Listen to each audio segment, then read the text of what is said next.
sights, but the queerest they ever did see was the night on the marge of Lake LaBarge when I cremated Sam Magee. Woo!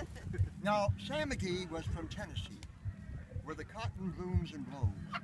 Why he left in the South to roam around the poles, God only knows, because he was always cold, but the land of gold seemed to hold him like a spell.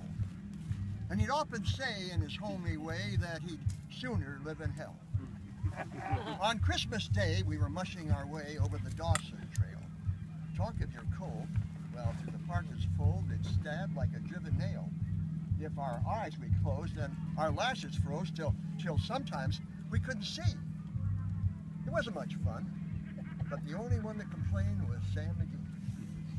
And that very night, as we lay packed tight in our robes beneath the snow, and the dogs were fed, the stars overhead were dancing heel and toe, he turned to me and Cap says I'll cash in this trip, I guess. And if I do, I'm asking that you won't refuse my last request.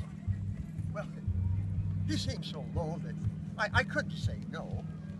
Then he says with sort of a moan, it's the cursed cold, and it's got right home till I'm chilled clean through to the bone. Yet it ain't being dead, it's my awful dread of the icy grave that pains. So I want you to swear that foul or fair, you'll cremate these last remains. Well, a cow's last need is a thing to heed, and I swore I would not fail. And we started on at the streak of dawn, but God, he looked ghastly pale. He lay on the sleigh and he raved all day of his home in Tennessee. But before nightfall, a corpse was all that was left. Sam Magee. There was no breath in that land of death as I hurried towards where the corpse half hid that I couldn't get rid because of a promise I'd given. It was lashed to the sleigh and it seemed to say, you may tax your brawn and your brains, but you promised true, and it's up to you to cremate these last remains. Well, promise made is the debt unpaid, and the trail has its own stern code. And every day that quiet clay, heavier and heavier to grow. The trail was bad and I felt half mad, but I swore I would not give in.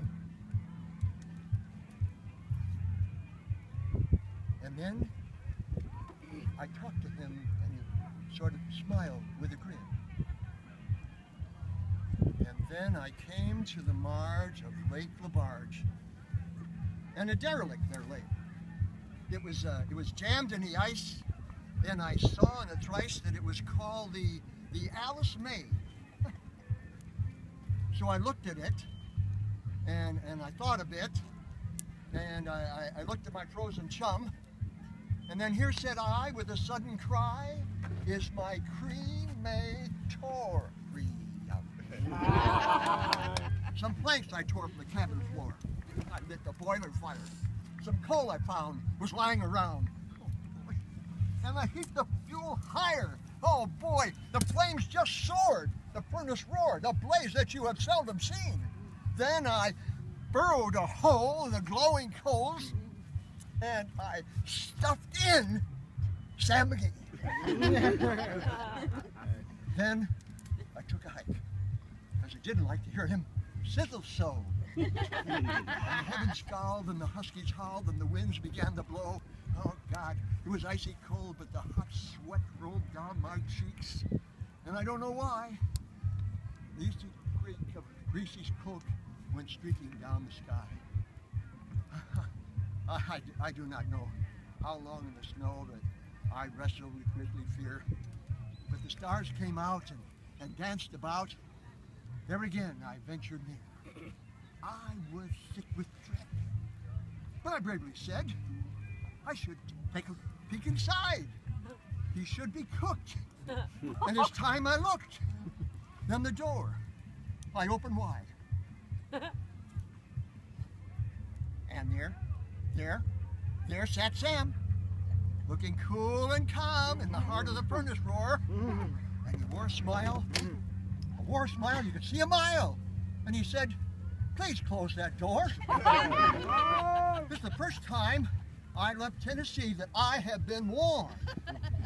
Now, there are strange things done on the midnight sun by the men who toil for gold, and the Arctic trails have truly had their own tales to tell. But the Northern Lights have seen queer sights, but the queerest that they ever did see was the night on the marge of Lake LaBarge when I cremated Sam Magee.